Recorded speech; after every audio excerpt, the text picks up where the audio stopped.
going on, everybody? Welcome back. So today I'm not exactly sure which vehicle we're going to be working on, so let me know which one y'all want me to work on. While y'all are thinking about it, I'm going to start, or I guess continue on. I started this just a little bit ago, then I realized I had no motor oil. So what I started on was I am repurposing all of my lifters for the small block Chevy. Yes, some people will be like, oh, you can't reuse lifters, blah, blah. I've done a lot of research. I've been Googling and looking and asking and this and that. And these are roller lifters and they're in really good shape. And everybody that I've asked has been like, as long as they're really good, there's no issues, they're clean, they roll really good and all that stuff, then you can reuse them. Now what I've been doing is I got myself a like a jewelry cleaner. So it's one of the sonic little things and all that kind of stuff. And I will show you. So what I'm doing is I'm throwing like 5 in here.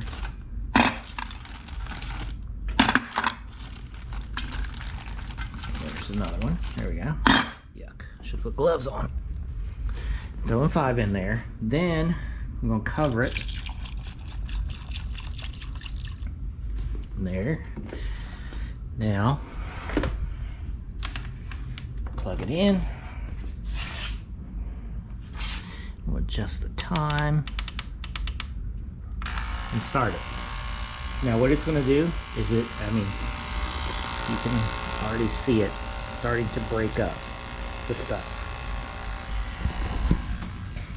Now what I do is I've already done on 9 of them, whatever, is I run them for 15 minutes in there like that. Then they are pumped up because they were used in the other motor. So I take them over to the vise, I depump them, squeeze all the oil out, then I put them back in for another 15 minutes and let them get cleaned thoroughly. So now they're like that right there. Now here's the thing.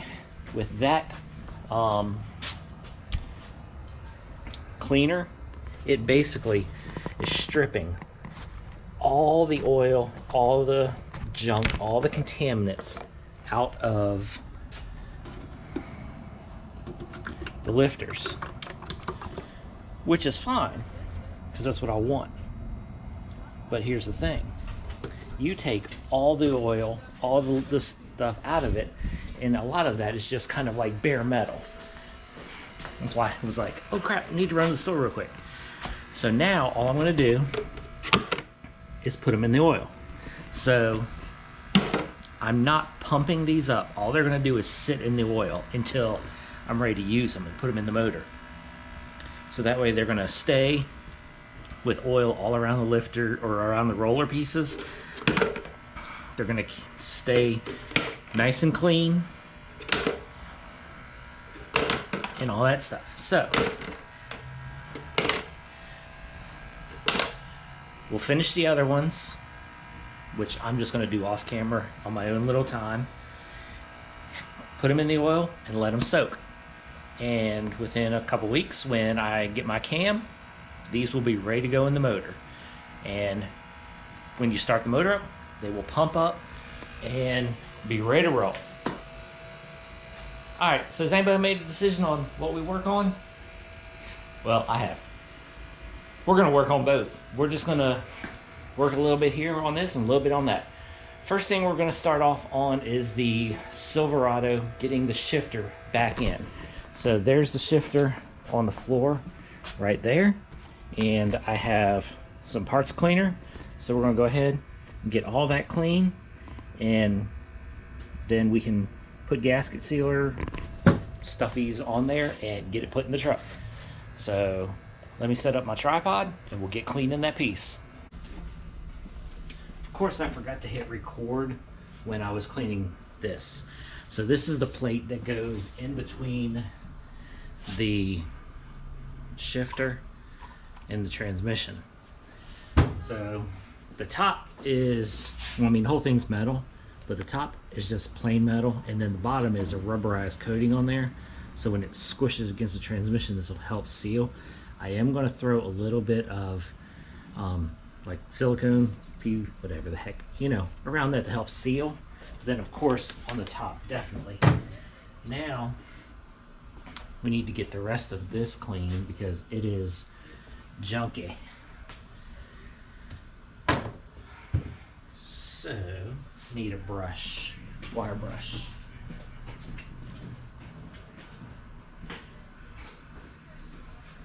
I need to get more wire brushes. I ran out, and all I have left is my beat down welding one.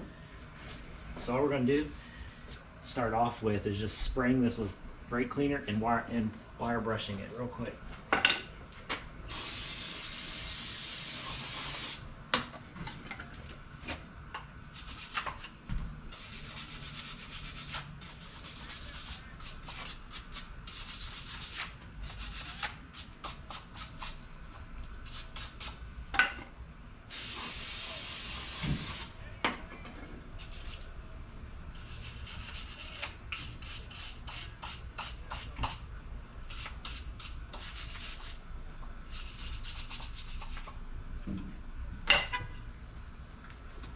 Well, I got some of it off. Now, I have a whole bunch of these just cheap Walmart rags that I use for usually cleaning cars, but they're so cheap that they're perfectly good for cleaning motor parts too. So, just spray it in white.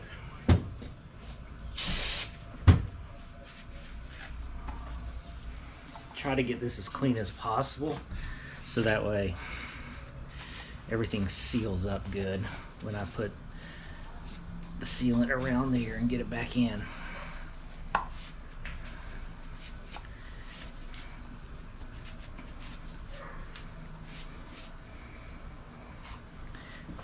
And that's looking a lot better because that's, you know, you want this edge where the sealant's going to go to be the best. So I think we're going to live with that. So now I need to get out, cut the carpet for around the hole, and then we can go ahead and start getting this put in. This is where we're going to be getting into the fun part. So I've already cut the hole. Now is where we have to get the shifter put back in the way it was. First thing is this. That goes on there. Now it does have a little bit of a rubber around it. Well, I'm going to throw a very thin layer of Permatex Ultra Black around it. And I mean like real thin. Done gotten cold. There we go. I don't want much. Alright. Stop running. Alright. Now we're going to kind of smear that around with my finger. Because like I said, don't want a lot on here. Alright, now that on. Now we're going to do the same thing around the perimeter of this.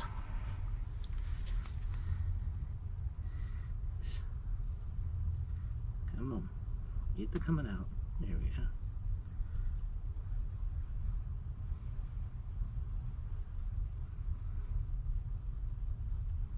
Glad this stuff was still good. It's been sitting for quite a while. Alright, now,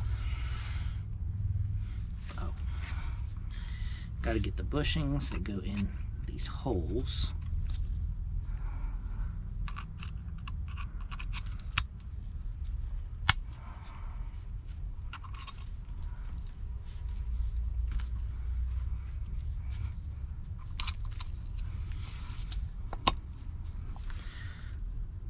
know what? I'm sitting there thinking about it. Yeah, that's wrong. All right, so that goes like that. So the black goes up. So now we got to put a bead around this. All right. Forgot how I took this thing apart. Not a big deal. Come on.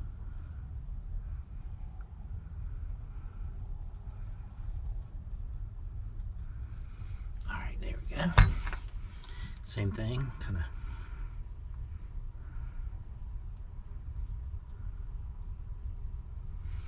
All right, now we gotta get this lined up and into the holes. Now, gotta get all these screws in. Take these gloves off. I got freaking stuff on them. Then get these lined up. All I'm trying to do today on this truck is get the shifter put in. I'm not gonna get the seat put in today, or at least in this video, because I have something come in the mail for this, and it'd just be easier to put it in with no seat. Like right now, I'm just sitting on the floor. Makes it easier to put the shifter in without the seat in here.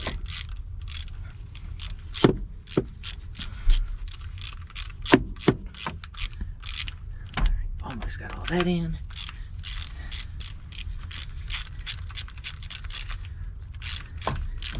The hardest part is going to be lining up the boot with the holes that are in here. I think that's going to take the most amount of time.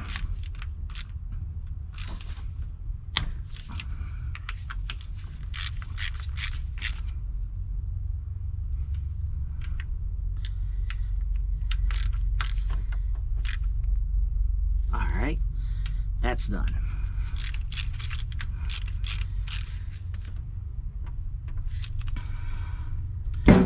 Alright, now let me go get the shifter and get that on.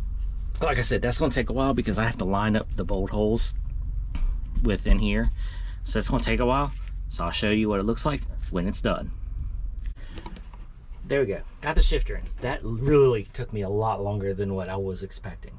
Because, well, basically I cleaned it up some. But I needed to trim it a little bit more around here. Then getting the boot bolted down. And then getting the shifter in and getting it back where I like it. Because I like it that it's curved off a little bit to the side. And it's amazing. It shifts through all the gears still. So I managed to take it apart and put it back together. Cool. All right, now let's go ahead and start working on the Blazer.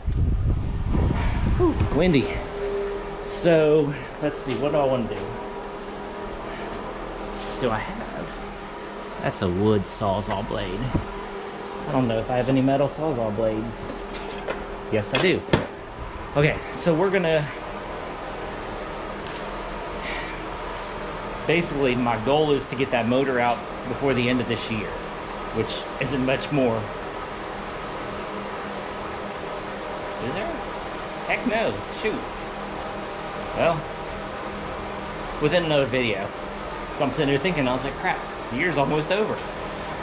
So we're gonna get underneath, we're gonna pop the drive shaft out, we're gonna cut the exhaust, we're gonna pull the motor mount bolts out and undo the fuel line. Then maybe undo the transmission. I don't know, we'll see. Or I mean, just basically just the transmission off the mount. We'll see. Because basically I want to try to get it ready so that way I can just have everything ready so I can just grab the motor and yank it out. So let's get under and pull the drive shaft out first. Well, let's get under. So I just got under and looked. You can tell the rear main, the seal on the rear end was leaking. And there's grease all up on there, but that's all right. Like I said, we're tearing this thing apart and replacing a lot of the stuff anyway, so it's not that huge of a deal.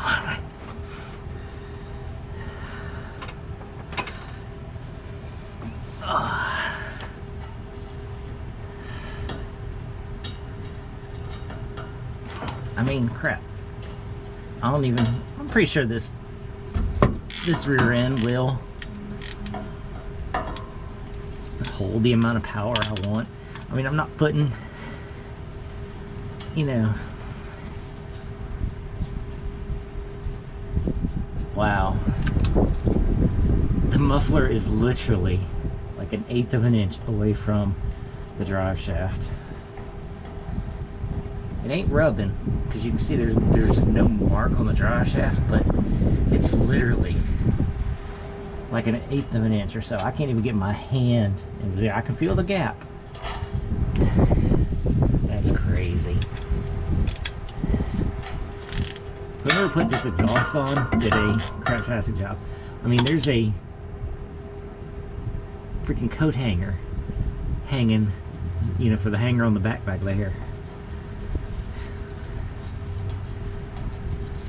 Well, that's alright, because we're about to cut it all off here in a minute.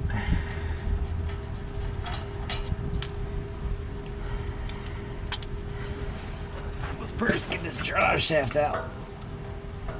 Where's that the top? There it is. Nope, that ain't it.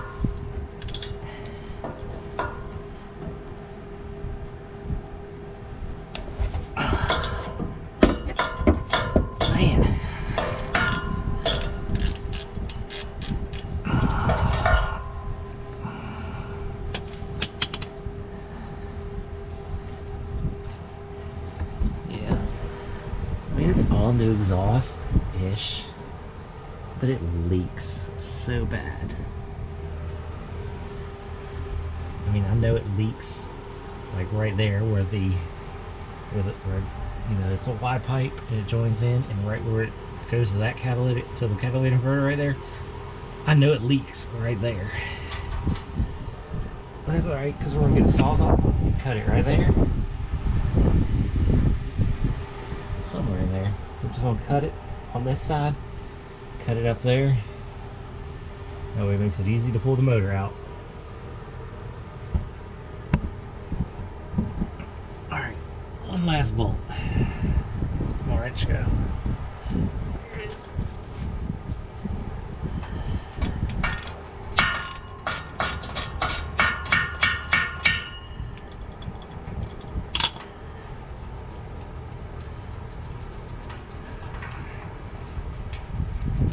This thing is nasty.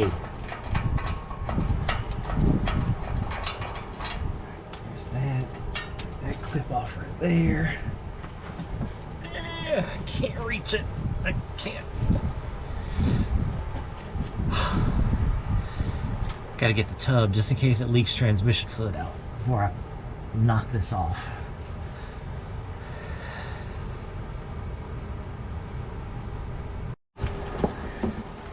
Alright, I got the drive shaft out.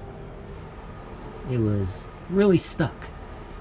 Now, I don't know if I can get it on camera, but it is just slowly drizzling out. I've got the tub underneath here to catch the fluid dripping.